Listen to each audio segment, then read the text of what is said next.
Hello friends, welcome to WBCS journey. আজকে আমি Indian পলিটির video নিয়ে এসেছি। আজকে আমি তোমাদের ক্লাসটা করাবো। আর এর আগের দিন হয়েছিল তোমাদের parts of Indian constitution. Indian কনস্টিটিউশনে যে সমস্ত পার্টগুলো রয়েছে সেই পার্টগুলোর নাম আর হচ্ছে সেই পার্টে কোন আর্টিকেলগুলো ছিল সেইগুলো আগের দিন করা হয়েছিল। আজকে আমরা আর্টিকেলটা কোন আর্টিকেলে কি বলা আছে সেইটা আমরা ডিসকাস করব।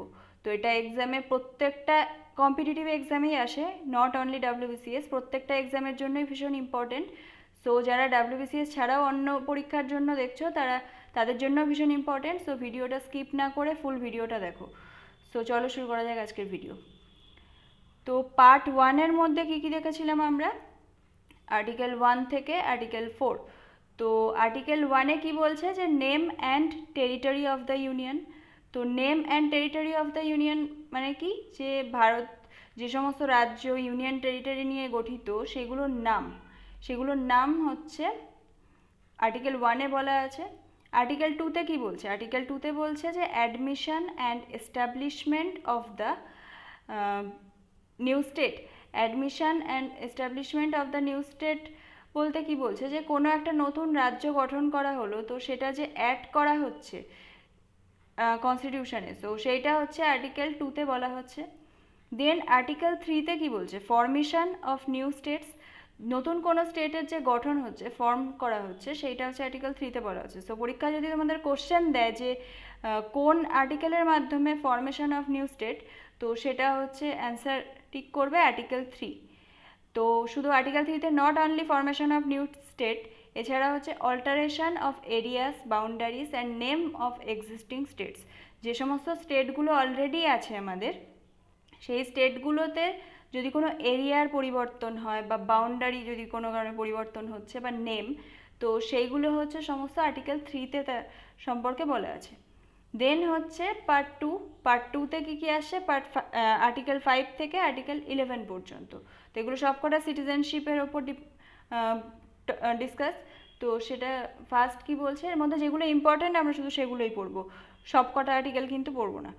সো হচ্ছে এক্সামের জন্য কি বলছে, আর্টিকেল 5-এ কি বলছে? Citizenship at the commencement of the constitution. কনস্টিটিউশনে যে সিটিজেনশিপ বা নাগরিকত্ব কথা, সেটা হচ্ছে আর্টিকেল 5-এ বলা আছে। দেন হচ্ছে আর্টিকেল 6। আর্টিকেল 6-এ কী বলছে এখন? Rights of citizenship of certain person who have migrated to India from Pakistan. Pakistan থেকে যে সমস্ত মানুষ আমাদের ভারতে মাইগ্রেট করে চলে এসেছে, তো তাদেরও তো একটা নাগরিকত্বের একটা আলাদা ক্রাইটেরিয়া থাকবে। তো সেই ক্রাইটেরিয়া বা সেই নাগরিকত্বের অধিকার সংক্রান্ত আলোচনা হচ্ছে আর্টিকেল 6-এ করা হয়েছে। দেন হচ্ছে চলে এসো আর্টিকেল 10। আর্টিকেল 10-এ কী বলছে? যে continuance of rights of citizenship. Article 11-এ কী বলছে? যে parliament to regulate the right of citizenship by law. মানে আমাদের যে এই আইনের মাধ্যমে নাগরিকত্বের যে অধিকার, এটাকে যে কন্ট্রোল, এটা কে করছে? এর অধিকারটা কার আছে? সেটা হচ্ছে পার্লামেন্টের। তো এই পার্লামেন্টের যে এই অধিকারটা আছে রেগুলেট করে, তো সেইটা হচ্ছে আর্টিকেল 11-এ বলা হয়েছে। দেন আমরা চলে আসি পার্ট 3। পার্ট 3 কী জানি আমরা? Fundamental rights.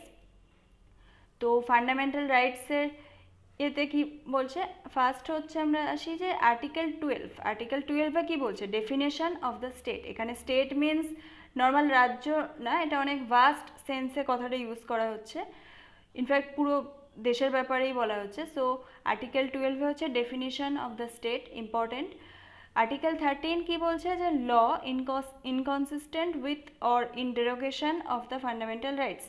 আমাদের যে সমস্ত মৌলিক অধিকারগুলো আছে, মৌলিক রাইটগুলো আছে, তো সেইগুলোর এগেনস্টে যদি কোনো ল ক্রিয়েট হয় বা কোনো আইন করা হয় যেগুলো মৌলিক অধিকারের সাথে ইনকনসিস্টেন্ট, সো সেইগুলো হবে না, মানে সেটাকে নালিফাই করে দেওয়া হবে। সো আর্টিকেল 13-এ এটা বলা আছে। দেন হচ্ছে কি? Right to equality. মানে আর্টিকেল ফান্ডামেন্টাল রাইটসগুলো যে রয়েছে, সেই ফান্ডামেন্টাল রাইটসের মধ্যে কি কি রাইট আছে সেইগুলোর ভাগ। তো কি বলছে? যে রাইট টু ইকুয়ালিটি একটা ফান্ডামেন্টাল রাইটস। তো এর মধ্যে কি কি আর্টিকেল পড়ছে? Article 14 first. তো আর্টিকেল 14-এ কি বলছে? Equality before law. দেন হচ্ছে আর্টিকেল 15। আচ্ছা, ইকুয়ালিটি বিফোর ল মানেটা কি? এটার মানে হচ্ছে সমস্ত কিছুর ওপরে হচ্ছে সাম্যতা, মানে সবাই সমান, কোনো কিছুর এতে আইন কোনো কিছুকে আর কি ভাগ করতে পারবে না। তো সেইটা হচ্ছে আর্টিকেল 14-এ বলা আছে। বাট রিসেন্ট যা সিচুয়েশন, মনে তো হয় না এগুলো আদৌ মেনে চলছে। সো যাই হোক, দেন কি বলছে যে আর্টিকেল 15 কি বলছে যে prohibition of discrimination on the grounds of religion, race, caste, sex or place of birth. তো এই যে ধর্ম, জাতি, জন্মের স্থান, তারপরে হচ্ছে গিয়ে সে ছেলে নামে, এর ভিত্তিতে মানে এর ওপর বেস করে তুমি কাউকে ডিসক্রিমিনেট করতে পারবে না, কাউকে আলাদা করতে পারবে না, যে কাউকে আলাদাভাবে সুযোগ দেওয়া হচ্ছে, এই ব্যাপারগুলো করতে পারবে না। সো এইগুলো হচ্ছে প্রহিবিট করছে, নিষেধ করছে, এটা হচ্ছে আর্টিকেল 15-এ বলা আছে। দেন আর্টিকেল 16-এ কি বলছে? আর্টিকেল 16-এ বলছে যে equality of opportunity in matters of public employment.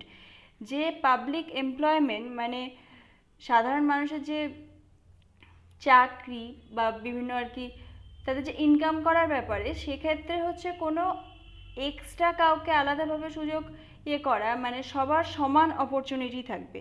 So এটা হচ্ছে আর্টিকেল 16-এ বলা হচ্ছে। দেন আর্টিকেল 17-এ কি বলছে যে অ্যাবলিশন অফ দ্য আনটাচেবিলিটি।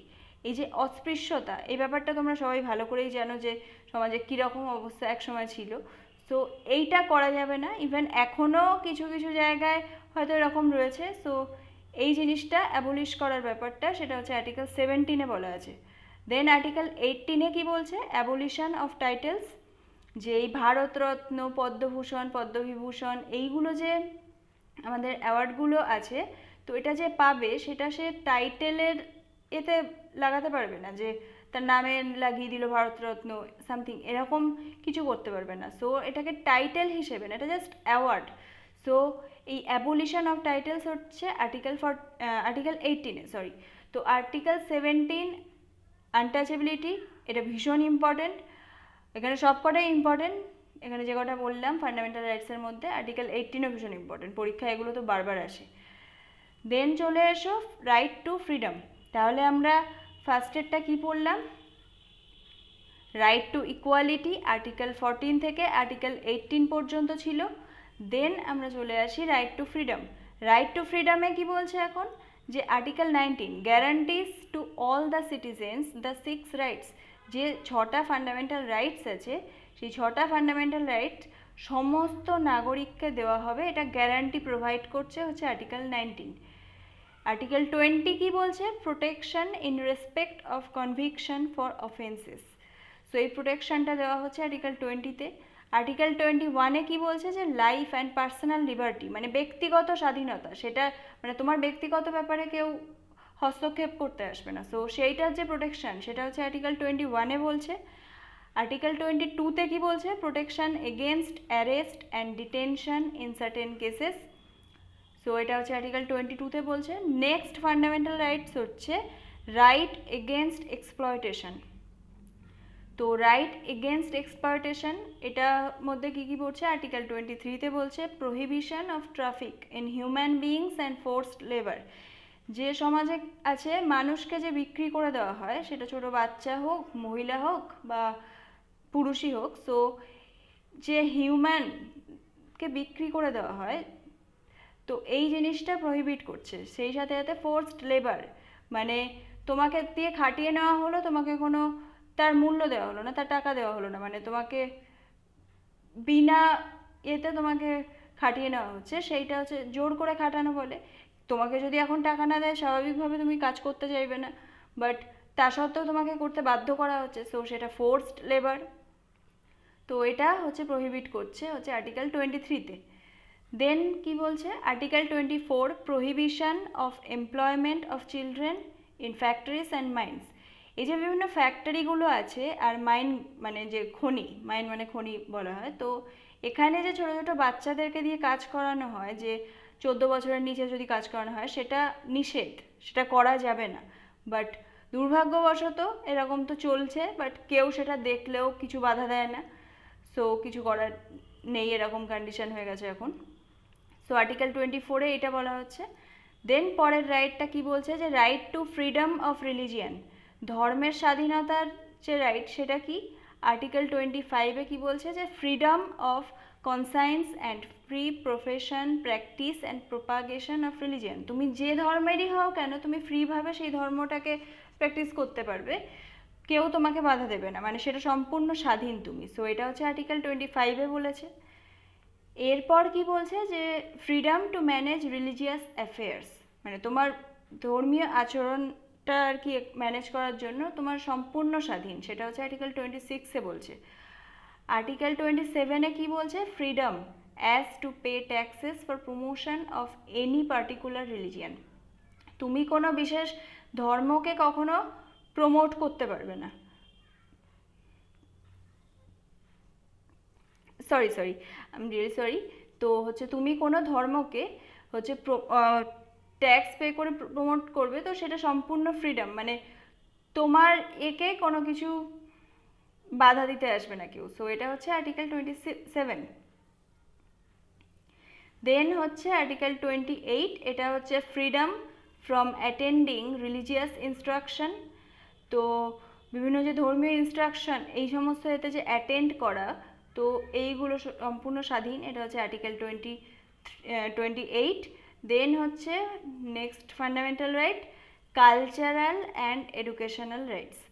তো এতক্ষণ তো অনেক কিছু হলো, এবার আমরা দেখে নিই যে সাংস্কৃতিক আর শিক্ষা সম্পর্কে কী রাইট। সেটা হচ্ছে আর্টিকেল 29-এ কী বলছে যে সমাজে যে সমস্ত মাইনরিটিসরা রয়েছে, মানে সংখ্যালঘু সম্প্রদায়, তাদের মানে তাদেরকে সম্পূর্ণ তাদের মতো থাকতে দাও, মানে তাদের এতে কেউ হস্তক্ষেপ করবে না, মানে তাদের ইন্টারেস্টে কেউ হস্তক্ষেপ করবে না, সেটার প্রোটেকশন আর্টিকেল 29। দেন হচ্ছে আর্টিকেল 30 কি বলছে, right of minorities to establish and administer educational institutions, মানে এই সমস্ত মাইনরিটি সম্প্রদায় যারা, তারা হচ্ছে সম্পূর্ণ স্বাধীনভাবে তাদের শিক্ষার সংস্থা তৈরি করতে পারবে, সেখানে তারা কন্ট্রোল করতে পারবে, সেখানে তারা পড়াতে পারবে, পড়তে যেতে পারবে। সো এগুলো সম্পূর্ণ স্বাধীন, সেটা হচ্ছে আর্টিকেল 30-তে বলছে। দেন চলে আসো আজকের ভিডিওর লাস্ট আর্টিকেল, এটা হচ্ছে আর্টিকেল 32। আর্টিকেল 32 কি, এটাকে soul of the Indian constitution বলে, তাহলেই বুঝে নাও যে কতটা ইম্পর্টেন্ট এটা। এটা হচ্ছে remedies for enforcement of fundamental rights including Ritz. তো মনে রাখবে যে আমাদের যখন ফান্ডামেন্টাল রাইটসগুলো যে রয়েছে এটা সমস্ত নাগরিক পাবে। এইবার যদি ফান্ডামেন্টাল রাইটস তোমার থেকে ছিনিয়ে নেওয়া হলো, তাহলে তুমি ডিরেক্ট সুপ্রিম কোর্টে যেতে পারো যে আমি এই ফান্ডামেন্টাল রাইটস থেকে বঞ্চিত হচ্ছি। তো তখন সুপ্রিম কোর্ট রিট জারি করে। তো সুপ্রিম কোর্ট কোন আর্টিকেলের মাধ্যমে রিট জারি করে সেটা মনে রাখবে, আর্টিকেল 32। আর যদি বলে হাইকোর্ট কোন আর্টিকেলের মাধ্যমে রিট জারি করে, তাহলে বলবে আর্টিকেল 226, 226 আর্টিকেল হচ্ছে হাইকোর্টের জন্য, আর 32 হচ্ছে সুপ্রিম কোর্টের জন্য।